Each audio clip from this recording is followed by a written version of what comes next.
శ్రీ గురుభ్యో నమః. హరి ఓం. ఇప్పుడు మనం చెప్పుకునేటువంటి అంశాలు ఏమిటి అంటే అండి, చాలామంది వ్యాపారం చేస్తూ నష్టపోవడం, అంతేకాకుండా చాలా ఆర్థిక ఇబ్బందులను ఎదుర్కొంటూ ఉండడం, చేసినటువంటి పనికి తగినటువంటి ప్రతిఫలం దక్కకపోవడం, ఇలాంటి సమస్యలతో చాలామంది సతమతమవుతూ ఉన్నారు. అటువంటి వారికి ఈ యొక్క శాస్త్రపరంగా ఏమి చేస్తే వారు అద్భుతమైనటువంటి అవకాశాలన్నీ కూడా అనుభవిస్తారు, ఇవన్నీ కూడా బాధలు తొలగిపోయి సుఖశాంతులతో ఉంటారు అనేటువంటిది చాలామంది నన్ను వీడియో చేయమని అడిగారు. వారికైతే నేను చక్కగా ఈ విధమైనటువంటివన్నీ కూడా చెప్పడం జరుగుతోంది. ముందుగా మనం ధనం నిలబడకపోవడానికి గల కారణాలని కొన్ని చెప్పాలి అనుకుంటున్నాను. భక్తి శ్రద్ధలతో వినండి. సాధారణంగా మీరు చేసేటువంటి తప్పులు ఎలా ఉంటాయి అంటే, బ్రాహ్మీ కాలంలో లేవాలి. మనం బ్రాహ్మీ కాలంలో లేస్తామండి? లేవం. అంటే సూర్యుడు కనీసం సూర్యోదయాత్ పూర్వం, సూర్యుడు ఉదయించకుండా లేచి స్నానం చెయ్యాలి. ఇది ముఖ్యంగా మనం పాటించినటువంటి నియమాల్లో ఒకటి. చాలామంది ఇందులో ఎప్పుడో అప్పుడు 7 దాటాక లేవడం, 8 గంటలకో లేకపోతే 10 గంటలకో లేవడం, ఇలాంటివి చేస్తూ ఉంటారు. ఇది దరిద్రంలో ప్రథమ కారణంగా తీసుకోవచ్చు. బ్రాహ్మీ కాలంలో లేవడం, అలాగే సూర్యోదయ పూర్వమే స్నానం చేసి చక్కగా దేవుడికి దీపారాధన చెయ్యాలి. రోజు కూడా నిత్య పూజ చెయ్యాలి. ఇది ఖచ్చితంగా పాటించాల్సినటువంటి నియమము. రెండవది ఏమిటి? లక్ష్మీదేవి నిలబడకపోవడానికి కారణం అంటేనండి, స్త్రీమూర్తులు కూడా ఉదయాన్నే లేచి చక్కగా ఏదో పారాయణ చెయ్యాలి. విష్ణు సహస్రం కానీ, అలాగే లలితా సహస్రనామ స్తోత్ర పారాయణం కానీ చేస్తూ ఉండాలి. దీపారాధన చెయ్యాలి. తులసికి అర్చన చెయ్యాలి. తులసి దగ్గర కూడా రోజు దీపం పెట్టాలి. దేవుడి దగ్గర కూడా దీపం పెట్టాలి.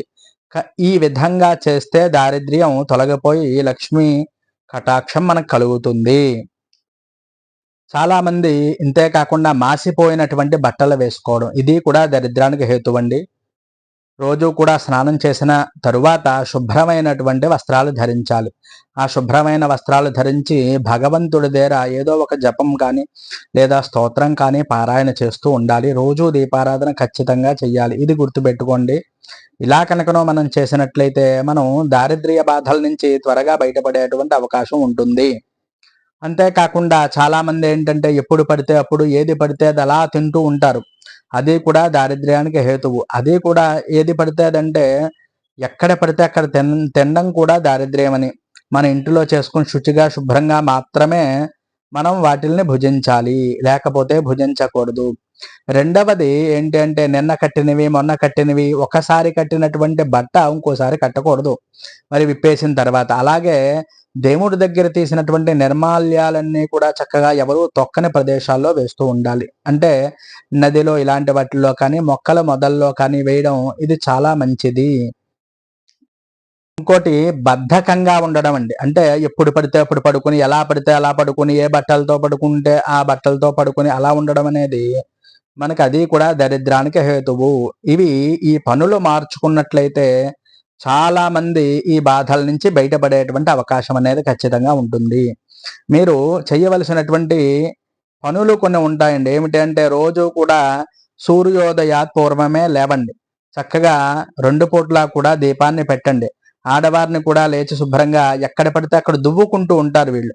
అంటే ఇంట్లో కూర్చొని, ఇంటి నడి మధ్యలో కూర్చొని వీళ్ళు ఆ జుట్టది కూడా దువ్వుకుని అక్కడే పాడేస్తారు. అది అలా పాడేయడం అనేది కూడా మనకి అరిష్టం. అవన్నీ కూడా మనకి దరిద్రాన్ని కలిగించేటువంటి అంశాలు. ఇవి లేకుండా మనం చూసుకున్నట్లయితే మనకు అన్నీ కూడా ఈ యొక్క అదృష్టవంతులుగా మనం తయారవడానికి ఈ కారణాలు చాలా అద్భుతంగా ఉపయోగపడతాయి. మీరు అందరూ కూడా దయచేసి ఈ నియమాలు ఏమైనా కానీ పాటిస్తూ ఉంటే ఇవన్నీ కూడా మార్చుకోండి. ఉదయాన్నే లేవండి, చక్కగా స్నానం చేయండి, దేవుడి దగ్గరికి వెళ్ళండి.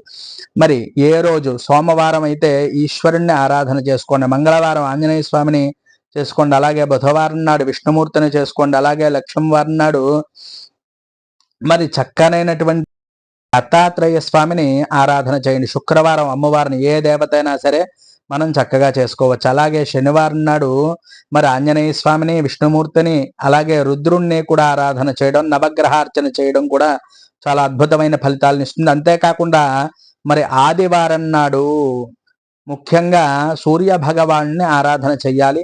ఈ విధంగా చేసినట్లయితే చక్కనైనటువంటి ఆరోగ్యం, ఆయుష్షు త్వరిత కాలంలోనే మీరు ఖచ్చితంగా అద్భుతమైనటువంటి ఫలితాలు చూసేటువంటి అవకాశం.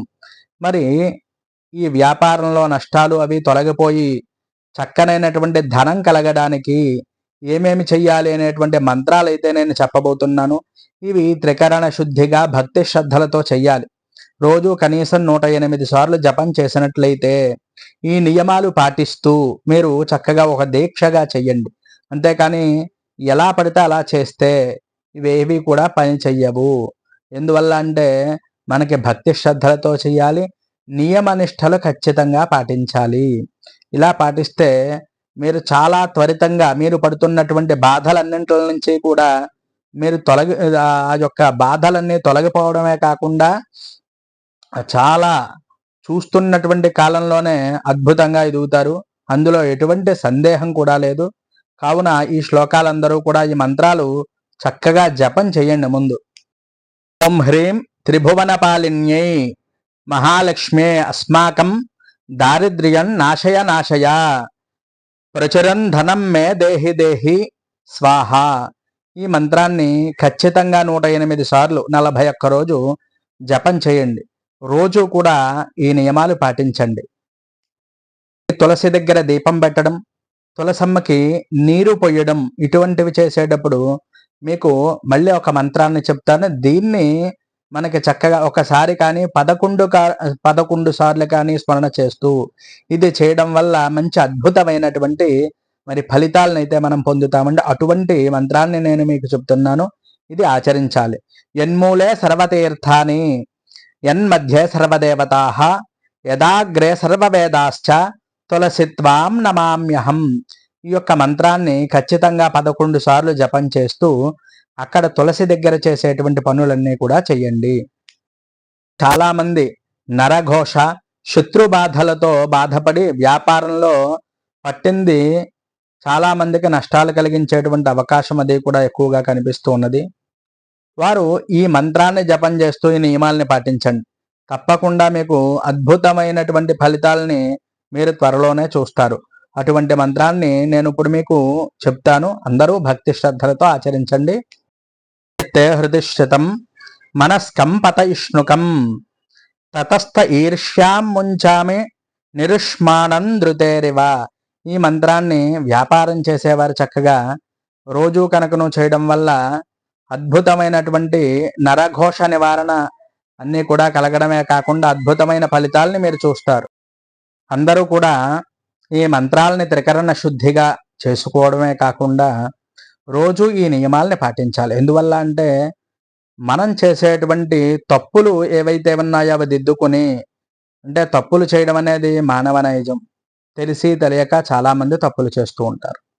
కానీ ఇటువంటివి మనం సరిదిద్దుకొని చక్కగా భగవన్నామాన్ని మరి స్మరణ చేసుకోవడం, జపం చేసుకోవడం వల్ల అద్భుతంగా మన యొక్క జీవితం అంతా కూడా మారడమే కాకుండా మనం చేసే ప్రతి పనికి కూడా భగవంతుడి యొక్క అనుగ్రహం అతి దగ్గరగా ఉంటామండి మనం భగవంతుడికి. అందువల్ల మనకి ఏదైనా సరే కర్మ ఎలా పోతుంది అంటే ఈ యొక్క జపం ద్వారానే పోతుంది. ఇది అందరూ కూడా గమనించగలరు. చక్కగా త్రికరణ శుద్ధిగా ఇటువంటి జపాన్ని చేసుకొని భగవన్నామ స్మరణ చేసుకొని ఈ విధంగా కనుకను ఆచరిస్తే మీకు తప్పకుండా రుణబాధలు, శత్రుబాధలు అన్నీ కూడా తొలగిపోయి వ్యాపారాభివృద్ధి కూడా కలిగి చక్కనైనటువంటి మరి ఆయురారోగ్య ఐశ్వర్యాలని కూడా త్వరలోనే లభిస్తాయి. ప్రతి శుక్రవారం శ్రీ సూక్తాన్ని వినడం కానీ చదవడం కానీ చెయ్యాలి. అలాగే లక్ష్మీ అష్టోత్తరంతో పూజ చెయ్యాలి. లలితా సహస్రనామ స్తోత్ర పఠనం చేయడం కానీ వినడం కానీ చెయ్యాలి. ప్రతి ఆదివారం ఆదిత్య హృదయం పారాయణ చేయండి. ఈ విధంగా కూడా ఈ నియమాలు పాటించినట్లయితే చాలా అద్భుతమైన ఫలితాలు పొందుతారు. ఇంకా విశేషమైనటువంటివి ఏమిటి అంటే కనకధారా స్తోత్రం వస్తే అది కూడా మనం వినడం కానీ పారాయణ చేయడం కానీ చాలా గొప్ప ఫలితాలు ఇస్తాయండి. ఇవన్నీ కూడా నియమాలు తప్పక పాటించండి. మన ఛానల్ సబ్స్క్రైబ్ చేయండి, లైక్ చేయండి, కామెంట్ చేయండి. హరి ఓం తత్సతు స్వస్తి.